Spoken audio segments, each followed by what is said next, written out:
لا حول ولا قوة إلا بالله العلي العظيم. أعوذ بالله من الشيطان الرجيم. بسم الله الرحمن الرحيم. الحمد لله رب العالمين، والصلاة والسلام على أشرف المرسلين محمد وآل بيته الذين عظم الله عنهم الرجس وطهرهم تطهيرا. اللهم صل على محمد وآل محمد. أما بعد، فقد قال الله تبارك وتعالى في كتابه المجيد وفرقانه الحميد وخطابه المتين وهو أصدق الصادقين وقوله الحق.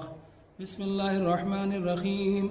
يا أيها الذين آمنوا كتب عليكم الصيام كما كتب على الذين من قبلكم لعلكم تتقون. صدق الله العلي العظيم. اللهم صل على محمد وآل محمد. کل جس آیت مبارکہ کے ذیل میں گفتگو کو حکم دے رہا ہے، آگاہ کر رہا ہے، ان کو بتا رہا ہے کہ ہم نے تمہارے اوپر روزوں کو فرض کر دیا ہے، واجب کر دیا ہے، جس طریقے سے تم سے پہلے کی امتوں کے اوپر واجب تھے. لیکن ان روزوں کے رکھنے کا مقصد کیا ہے؟ روزے کے واجب کرنے کا مقصد کیا ہے؟ لعلکم تتقون، تاکہ روزے کے نتیجے میں، روزہ رکھنے کے نتیجے میں تم اپنے آپ کو پرہیزگار بنا لو، متقی بنا لو، تم پائس بن جاؤ، تم اپنے آپ کو برائیوں سے بچا سکو.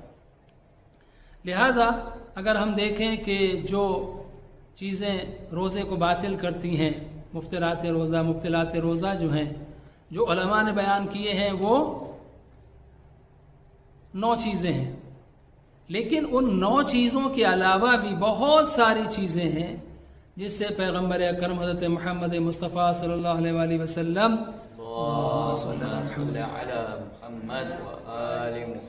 پیغمبر نے خطبہ شعبانیہ میں ان چیزوں کو جس طریقے سے ایک کوزے کے اندر سمندر کو سمو دیا جائے، ایک گلاس کے اندر پورے کے پورے اوشن کو جمع کر دیا جائے، اس طریقے سے رسول اللہ نے جو ایک روزہ دار کی ڈیوٹی ہے، جو ڈیوٹیز ہیں روزہ داروں کی، جو ان کے فرائض ہیں، ان کو کیا کرنا چاہیے، کیا نہیں کرنا چاہیے، ان چیزوں کو بیان کر دیا ہے.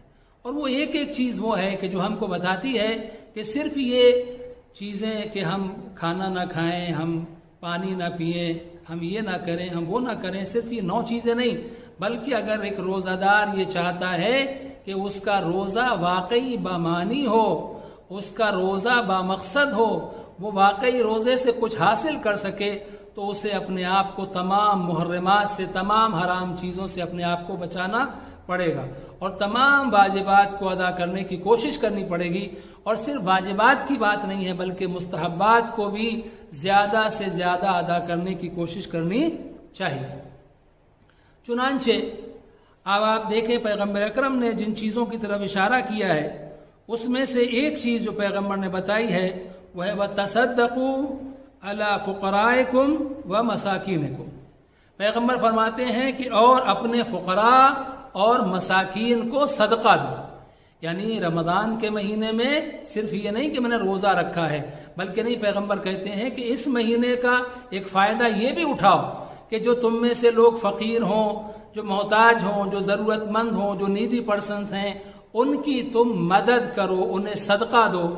اب یہ صدقہ دینا جو ہے، اس کے ذریعے سے تم اپنے روزے کی مرتبے کو، اس کے منزل کو اور زیادہ بڑھاؤ.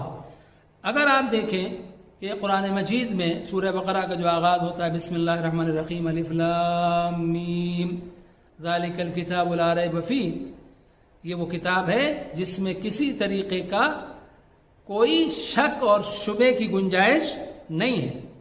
لیکن اس کے بعد کتاب میں کوئی شک و شبے کی گنجائش نہیں ہے، کتاب بے ریب ہے، کتاب بے عیب ہے، کتاب میں کوئی نقص نہیں ہے، کتاب میں کوئی کمی نہیں ہے. لیکن یہ کتاب جو ہدایت ہے، جو گائیڈنس ہے، وہ صرف ان لوگوں کے لیے، کس کے لیے؟ ھدی للمتقین. یہ کتاب ہدایت کرتی ہے کس کی؟ جو متقین ہو. یعنی اگر کوئی انسان جو متقی نہ ہو تو وہ قرآن کو پڑھ تو سکتا ہے، قاری قرآن تو ہو سکتا ہے، حافظ قرآن تو ہو سکتا ہے، لیکن جب تک متقی نہ ہو اس وقت تک قرآن سے وہ فائدہ حاصل نہیں کر سکتا، قرآن سے وہ ہدایت حاصل نہیں کر سکتا۔ اور پھر آگے قرآن مجید نے اس متقین کی صفات بیان کی ہیں، مینشن کیا ہے کہ وہ کون سے متقین ہیں۔ الذین یؤمنون بالغیب، پہلی ان کی جو صفت ہے وہ کیا ہے کہ وہ غیب کے اوپر ایمان رکھتے ہیں۔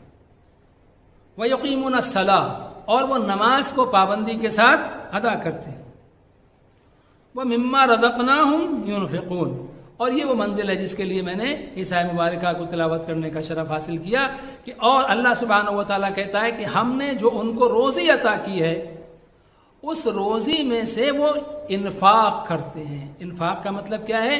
انفاق کا مطلب یہ ہے کہ اللہ کے لیے جو ضرورت مند لوگ ہیں ان ضرورت مند لوگوں کی ضرورت کو، ان کی احتیاج کو، ان کی نیڈز کو پورا کیا جائے۔ کس کے لیے؟ اللہ سبحانہ و تعالیٰ کے لیے۔ یعنی میں جو کر رہا ہوں اس لیے نہیں کروں کہ لوگ مجھے کہیں کہ یہ بہت زیادہ سخی ہیں، یا لوگ میرا ادب کریں، میرا احترام کریں، لوگ مجھے جھک کے سلام کریں، یہ مقصد نہیں ہونا چاہیے، بلکہ انفاق کس کے لیے ہونا چاہیے؟ فی سبیل اللہ، اللہ کے لیے ہونا چاہیے۔ تو اس میں اور بھی بعد میں صفات بیان کیے گئے، لیکن ہمیں جو بات کرنی ہے وہ اس بات کے اوپر بات کرنی ہے کہ یہ رمضان کا مہینہ جو ہے اس میں جو پیغمبر نے کہا ہے کہ صدقہ دو اپنے مساکین کو اور فقراء کو، تو اس مہینے میں ہمیں زیادہ سے زیادہ اللہ کی راہ میں خرچ کرنا چاہیے تاکہ ہم ان لوگوں میں شمار ہو سکیں کہ جو واقعی متقین ہیں اور جنہوں نے روزے سے ثواب حاصل کیا ہے۔ قرآن مجید کے سورہ بقرہ کی آیت نمبر 274 274 نمبر کی آیت ارشاد ہوتا ہے، بسم اللہ الرحمن الرحیم، الذین ينفقون اموالهم باللیل والنہار سرا وعلانیہ فلہم اجرہم عند ربہم ولا خوف علیہم ولا ہم یحزنون۔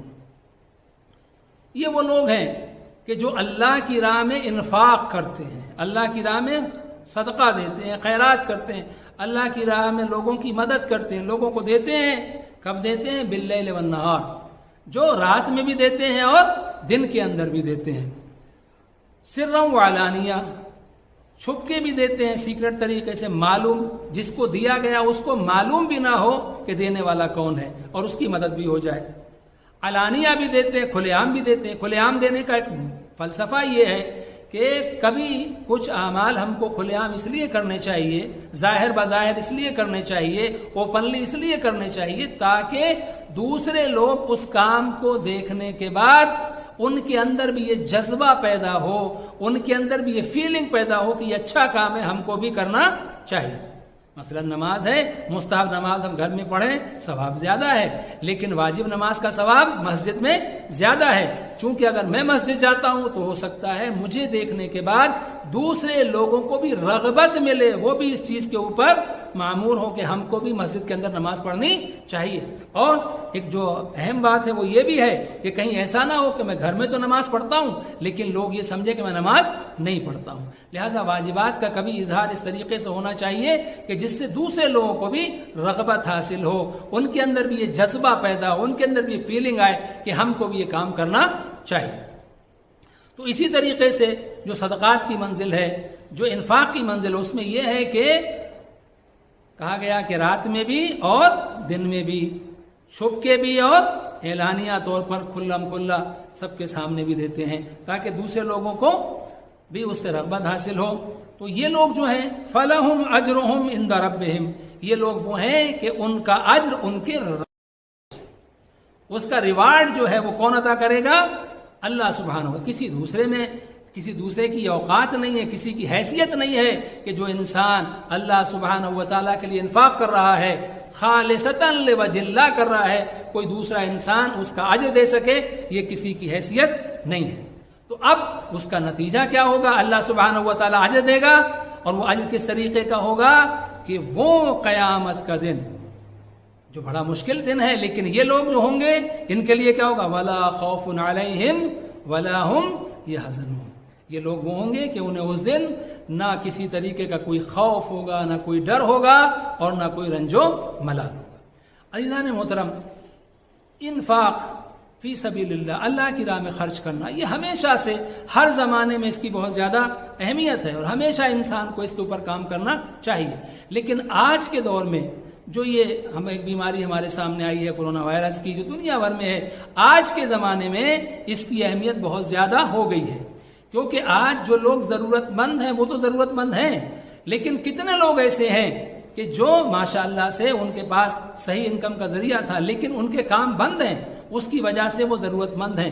لہٰذا ہماری یہ ڈیوٹی بنتی ہے، ہمارا یہ فریضہ بنتا ہے جہاں کہیں بھی ہم رہتے ہیں کہ ہم ایسے لوگوں کا خیال رکھیں کہ اگر کوئی ضرورت مند انسان ہے تو ہم اس کی مال کے ذریعے سے مدد کریں، اور مدد اس طریقے سے کریں کہ اس کی عزت نفس مجروح نہ ہو، یعنی جو اس کی رسپیکٹ ہے، سیلف رسپیکٹ ہے، اس کو ٹھیس نہ پہنچے کہ ہم 2 کلو آٹا لے کے اور اس کی سیلفی اور اس کے بعد میں ہم اسے فیس بک پر، سوشل میڈیا میں، اخبارات میں اور سب جگہ ڈال رہے ہیں کہ ہم نے اس کو اتنا دے دیا اتنا دے دیا، تو ہم کسی کو بے آبرو نہ کریں۔ ہاں کہیں کہیں پر کچھ کرنے کے لیے ایسی جگہوں پر کہ کچھ ایسا کام اجتماعی طور پر کیا گیا کہ جس سے دوسرے لوگوں کو بھی رغبت حاصل ہو، ٹھیک ہے، لیکن پرسنلی کسی آدمی کو اس طریقے سے ہم ہرٹ نہ کریں، اور ہمیں اس کی عزت نفس کا خیال رکھنا چاہیے۔ ہم کو ایسا طریقہ اختیار کرنا چاہیے لوگوں کی مدد کرنے میں کہ سامنے والے کو مل بھی جائے اور اس کی عزت بھی بچ جائے، اور اگر ایسا ممکن ہو کہ اسے معلوم بھی نہ ہو کہ دینے والا کون ہے تو سبحان اللہ، پھر تو یہ اور بڑی منزل ہو جاتی ہے۔ تو جیسے بہت ساری چیزیں آج کے زمانے میں یہ بھی آ رہا ہے کہ لوگوں نے کس طریقے سے دیا، تھوڑی سی چیز دی، سارے عالم کے اندر، ساری دنیا کے اندر اعلان ہو گیا کہ اس کو ہم نے دیا ہے، اور کچھ لوگ ایسے بھی ہوتے ہیں کہ دے دیتے ہیں لیکن لوگوں کو خبر بھی نہیں ہوتی۔ ابھی ہندوستان سے ایک خبر جو بہت زیادہ عام ہوئی اور جو لوگوں کو پسند آئی، وہ کہ لوگ جو ہے ایک ٹرک کے اندر آٹا لے کے 1 کلو آٹا کا پیکٹ بنا کے لے کے گئے، اور انہوں نے جا کے کسی بستی میں اعلان کیا، بڑی بستی میں، کہ بھئی جو لوگ غریب لوگ ہیں یا جو ضرورت مند لوگ ہیں وہ آ کے لے جائیں۔ 1 کلو آٹا ہے اس کے اندر، تو جو لوگوں نے سوچا کہ کون آٹا لینے کے لیے جائے، 1 کلو آٹے میں کیا ہوگا، لیکن جب وہ جو لوگ گئے، جو واقعی ضرورت مند تھے، پریشان تھے، وہ گئے، انہوں نے لیا، اور جب جانے کے بعد وہاں آئے اور آنے کے بعد انہوں نے جب وہ تھیلی کھولی تو دیکھا کہ ہر تھیلی کے اندر 15 ہزار روپے رکھے ہوئے۔ تو اب ان کو یہ پتا بھی نہیں ہے کہ دینے والا کون ہے۔ تو یہ جو طریقہ ہے، یہ طریقہ وہ ہے جو ہمیں قرآن مجید نے سکھایا ہے، جو ہمارے معصومین کی سیرت ہے۔ ہمیں اس چیز کا بہت زیادہ خیال رکھنا چاہیے۔ یہاں پر میں امام جعفر صادق علیہ السلام اللہم صلی اللہ محمد کا ایک واقعہ نقل کرنا چاہتا ہوں کہ امام علیہ السلام نے ابو جعفر خشمی سے آپ نے فرمایا، آپ نے ابو جعفر کو ایک پیسوں کی بھری ہوئی تھیلی دی، جس کے اندر جو بھی درہم و دینار وغیرہ تھے وہ دیے، اور کہا کہ اسے لے جاؤ اور فلاں جو بنی ہاشم میں سے شخص ہے اسے لے جا کے دے دینا، لیکن ایک بات کا خیال رکھنا کہ اسے یہ معلوم نہ ہو کہ یہ میں نے بھیجا ہے۔ ابو جعفر خشمی کہتے کہ میں گیا لے کر، اور جانے کے بعد میں نے اس شخص کو دیا۔ اب اس نے پوچھا کس نے بھیجا ہے، تو میں نے، چونکہ امام نے منع کیا تھا، میں نے نام نہیں بتایا، میں نے کہا کوئی بندہ خدا ہے بھیجا ہے۔ تو اس نے جب وہ دیکھا اور اس کے بعد اس نے دعا کے لیے ہاتھ بلند کیے اور کہا کہ پروردگار اس شخص کی توفیقات میں اور اضافہ کرے، اس کے مقام کو بلند کرے، خوب دعائیں کی، اور دعا کرنے کے بعد میں دیکھیے کیسا شخص ہے کہ یہ ہمارا اتنا خیال رکھتا ہے کہ ہر سال بغیر بتائے ہوئے، ہم کو معلوم بھی نہیں کہ شخص ہے کون، لیکن ہر سال یہ ہماری ضرورت کو اس طریقے سے پورا کر دیتا ہے، ہماری اس طریقے سے مدد کرتا ہے کہ ہماری ساری ضرورتیں پوری ہو جاتی ہیں، پورے سال کی ضرورتیں اس کے ذریعے سے پوری ہو جاتی ہیں۔ اور دیکھو وہ جعفر صادق ہیں، ان کے پاس مال بھی ہے، لیکن اس کے باوجود، ہمارے خاندان کے بھی ہیں، اس کے باوجود بھی وہ ہماری مدد نہیں کرتے۔ ابھی شخص نے جب سنا تو یہ کہتے ہیں کہ جب میں امام کے پاس گیا تو میں بڑا رنجیدہ ہوا کہ جو امام دے رہا تھا یہ اسی کا شکوہ کر رہے ہیں، اسی کی شکایت کر رہے ہیں۔ تو امام علیہ السلام سے جا کے کہا کہ مولا میں نے دے دیا۔ اس نے نام پوچھا، نام نہیں بتایا، اس نے دعائیں بھی کی، لیکن آپ کی شکایت کی کہ آپ نے کبھی اس کی 1 درہم سے بھی مدد نہیں کی۔ کہ اپنا رسول اللہ یہ کون سی بات ہے، وہ آپ کے لیے شکایت کرتا ہے۔ امام نے کہا الحمدللہ میں یہی چاہتا تھا، میرا مقصد یہی تھا۔ کہا مولا وہ کیسے؟ کہا اس لیے کہ میں نہیں چاہتا اگر اس کو یہ معلوم ہو جائے کہ یہ پیسہ میں بھیج رہا ہوں، اس کی مدد میں کر رہا ہوں، تو جب بھی کبھی اس کا اور میرا آمنا سامنا ہوگا، میرے سامنے آئے گا، تو اس کی نگاہیں شرم سے جھک جائیں گی۔ میں نہیں چاہتا کہ میرا عزیز جب میرے سامنے آئے تو وہ شرمندہ ہو، اس کی نظریں جھک جائیں۔ تو یہ اہل بیت علیہ السلام کا طریقہ ہے، اور آپ دیگر ائمہ کی، ہر امام کی جو آپ سیرت پڑھیں، معصوم کی سیرت پڑھیں، تو آپ کو یہی ملے گا کہ رات کے اندھیرے میں اپنی پشت کے اوپر اناج لے کے کہ غریب کے گھر میں پہنچا رہے ہیں، ان کو معلوم بھی نہیں ہے کہ دینے والا کون ہے۔ جب امام کو غسل دیا جاتا ہے آخری وقت میں تو کیا ہوتا ہے کہ ان کے نشان ہوتے ہیں، ان نشانوں سے معلوم ہوتا ہے کہ یہ اپنی پشت کے اوپر، اپنے کاندھے کے اوپر اٹھا کے یہ اناج غریبوں کے گھر تک پہنچایا کرتے تھے۔ یا جب لوگوں کو معلوم ہوتا تھا، جب آنا بند ہو جاتا تھا، تب معلوم ہوتا تھا کہ کوئی دینے والا تھا جو آج دنیا سے چلا گیا، جس کی وجہ سے یہ آنے کا سلسلہ بند ہوا ہے۔ اسی لیے قرآن مجید میں بھی اللہ سبحانہ و تعالیٰ نے متنبع کیا ہے، آگاہ کیا ہم لوگوں کو کہ اگر ہم کبھی بھی خیرات کریں تو خیرات کرتے وقت اس چیز کا خیال رکھیں۔ ارشاد ہوتا ہے یا ایھا الذین آمنوا لا تبطلوا صدقاتکم بالمن والاذی، اے صاحبان ایمان اپنے صدقات کو جو اللہ کی راہ میں خرچ کرتے ہو، جو تم خرچ کر رہے ہو، ان صدقات کو دکھاوے سے، لوگوں سے منت سماجت کروا کے یا انہیں تکلیف پہنچا کے دے تو دیے، اور دینے کے بعد ان کو چار باتیں سناتے ہیں، ان کو تکلیف پہنچاتے ہیں، تو یہ کر کے اپنے صدقات کو برباد نہ کرو، باطل نہ کرو، خراب نہ کرو۔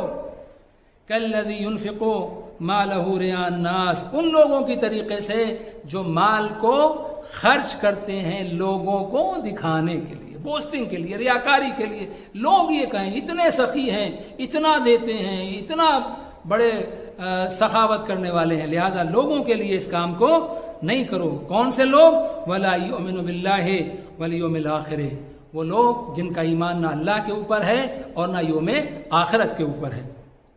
اور پھر اس کی مثال قرآن مجید نے کیا بیان کی کہ اس کی مثال ایسی ہے کہ جیسے کوئی چکنی چٹان ہو، راک جیسے کوئی ہو چکنی، اور اس کے اوپر کوئی گرد ڈسٹ وغیرہ پڑی ہو، اور جب تیز بارش ہوتی ہے تو بارش ہونے کے بعد وہ چٹان بالکل صاف کلین ہو جاتی ہے، وہ جو مٹی وغیرہ ہوتی بالکل صاف ہو جاتی۔ اسی طریقے سے اگر کوئی شخص صدقہ دیتا ہے اور اس کے بدلے میں یہ چاہتا ہے کہ لوگ اس کے سامنے گڑ گڑائیں، منت سماجت کریں، یا لوگوں کو تکلیف پہنچائے، یا لوگوں کو دکھاوے کے لیے کام کرے، تو اس کا صدقہ دینا ایسے ہی ہے کہ بارش ذرا سی برسی اور اس کے بعد میں وہ چٹان بالکل پانی سے صاف ہو گئی۔ لہٰذا ہمیں اس بات کا خیال رکھنا چاہیے کہ جہاں ظاہر بظاہر دینا ضروری ہو وہاں ظاہر بظاہر دیں، ورنہ جہاں تک ہو سکے ہم اپنی سخاوت کو، ہم اپنے انفاق کو جو اللہ کی راہ میں ہم صدقہ دے رہے ہیں پوشیدہ طور پر کریں، تاکہ سامنے والے کی عزت محفوظ رہ سکے۔ یہاں پر میں ایک بات عرض کرنا چاہتا ہوں، اور بڑی عجیب بات ہے کہ ہمارے برادران اہل سنت ایک سلام پڑھتے ہیں انڈیا پاکستان میں کہ سلام اس پر کہ جس کے گھر میں چاندی تھی نہ سونا تھا۔ پیغمبر کے بارے میں کہتے ہیں کہ ہمارا سلام اس نبی کے اوپر جس کے گھر میں نہ سلور تھی نہ گولڈ تھا۔ لیکن عزیزان محترم عجیب بات ہے، پہلے خلیفہ بیان کرتے ہیں کہ جب پیغمبر اکرم صلی اللہ علیہ وآلہ وسلم یعنی جو بات کی روایت انہوں نے بیان کی ہے، ایک مرتبہ رسول خدا صلی اللہ علیہ وآلہ وسلم جناب خدیجہ کے سامنے آئے، پیغمبر اداس تھے، جناب خدیجہ نے پوچھا وجہ کیا ہے، تو رسول اللہ نے فرمایا کہ امت کی حالت خراب ہے، لوگ بہت مفلسی میں ہیں، لوگ بہت پریشانی میں ہیں، اور مجھے شرم آتی ہے کہ میں تم سے کوئی بات کروں۔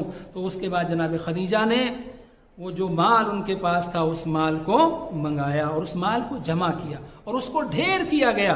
تو اب یہاں پر پہلے خلیفہ کہتے ہیں کہ وہ سونا اور چاندی جواہرات اتنے زیادہ تھے، اتنا انبار ہو گیا تھا، اتنا ڈھیر ہو گیا تھا کہ اگر ایک طرف کا انسان دوسری طرف دیکھنا چاہتا تو دیکھ نہیں سکتا۔ یعنی اس کا مطلب یہ کہ نبی کے گھر میں سونے اور چاندی کی کمی نہیں تھی، لیکن نبی یہ چاہتے تھے کہ ہمارے گھر میں فاقہ ہو جائے، لیکن کوئی انسان بھوکا نہ سونے پائے، کوئی مسلمان بھوکا نہ سونے پائے۔ صرف مسلمان کی بات نہیں ہے بلکہ کوئی انسان بھی بھوکا نہ سونے پائے۔ یہ وجہ تھی کہ جناب خدیجہ جو ملکۃ العرب تھی، اور اس کے بعد انہوں نے فاقے کیے، اس کے بعد انہوں نے جو فاقے کیے، ان کے گھر میں اس طریقے کے جو حالات تھے، جو کہا شاعر کہتا ہے کہ وہاں پر نہ سونا تھا نہ چاندی تھا، بلکہ ٹوٹا ہوا بچھونا تھا. تو یہ جو حالات تھے وہ اس لیے نہیں تھے کہ پیغمبر کے پاس مال تو بہت تھا، لیکن نبی یہ چاہتے تھے کہ دنیا خوش رہے. ہماری خوشی تو اللہ کی رضا میں ہے.